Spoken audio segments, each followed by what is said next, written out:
Well, Chris rang me and told me that he was going to make a large ensemble piece, which was about Dunkirk, and asked me if I would like to play a Spitfire pilot. What he clearly didn't tell you at this point is that ensemble applied to everybody else in the film. Tell me about who you're playing and what we see of you in the film. Well, I play a Spitfire pilot called Farrier, and I think a lot of people who know something about Dunkirk from some of the history, as it were, probably thought that the RAF weren't as present at the time, but there were Spitfires in the sky during the time. So Chris wanted to present a fair fair representation of the RAF during the time. So I am part of a very small squadron of Spitfires that I don't know if it's a squadron actually, a group of Spitfires that come and provide air support. One of the people who was probably saying, "Where is the bloody RAF?" all those years ago may, I gather, have been your grandfather. He was a veteran of the Second World War. I believe he was at Dunkirk actually. But he's not around to ask again. He was in Durham Light Infantry in Seaforth Highlanders for the full war, and then demobbed 6 years afterwards. And I remember him telling me stories. Yeah. Does that add a little extra flavour to the whole experience? Whether or not my grandfather was actually at Dunkirk or not, my grandfather used to regale stories often because I would ask him about the war, and yes, it influenced me greatly as a young boy.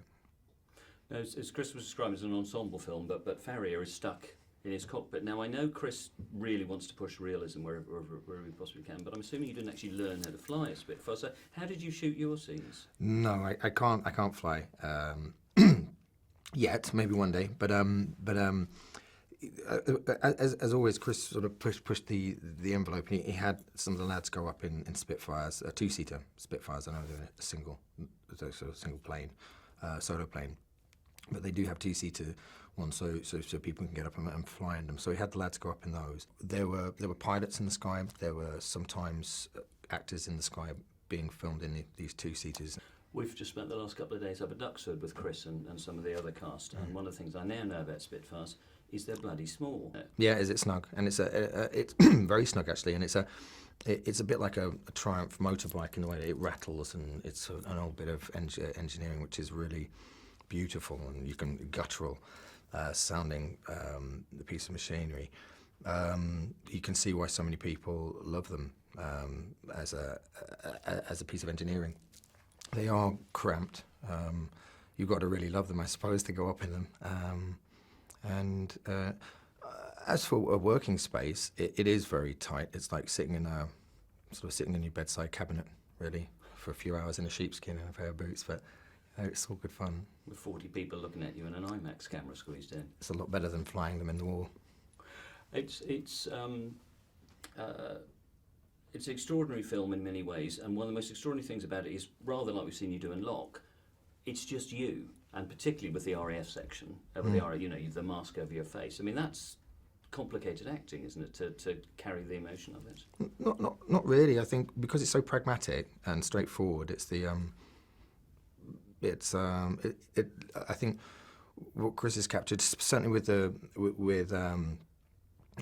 RAF part that I was involved with, was a very pragmatic radio comms dispatch to and from different pilots, which also pilots tend to be incredibly articulate and sort of almost monotone, don't they? A bit like Locke was actually quite as well, where you can hear them very clearly, but when you look at them, they don't seem to be doing much. In many ways, it's quite an interesting environment for acting to observe and reflect a pilot. And it's almost like a surgeon. They just do something. They tell you what's going on, and they're very clear. And then what they're doing is obviously moving at great speed. And I think therein lies the drama, if there is any, to not milk. Do you know what I mean? To not try to impose a character on something. So whether there's a mask or a hat and a big jacket and the Spitfire is actually, that's what's presented. That's the role. Is the Spitfire as is the character really, and Farrier is the pilot of that, and represents obviously symbolic of the RAF and the British spirit, as it were. But it's sort of almost no acting required in that aspect, but more of a doing. We started with Christopher Nolan. Let's finish with him again, because now three movies in, have you seen him change? How has that relationship for you as actor and director developed and matured? To be honest, Chris Nolan is just Chris, and he moves. I wonder if, I mean, assuming that he's human, right, he'll get better with everything he does and learn and experience and look back and, you know, debrief and move forward and engage and challenge himself and do, you know, new and innovative stuff, which is what, from the outside looking in, is for me, I can see that he is. I certainly project that upon him. But there's an essence of just don't ask him anything. He's obviously on his journey to where he's going as a practitioner, and he's brilliant. So nothing has changed in my relationship towards him. Still huge respect, and if he says he's going to do something, I believe it. And if he asks me to be part of that, then it's really, you know, how can I help?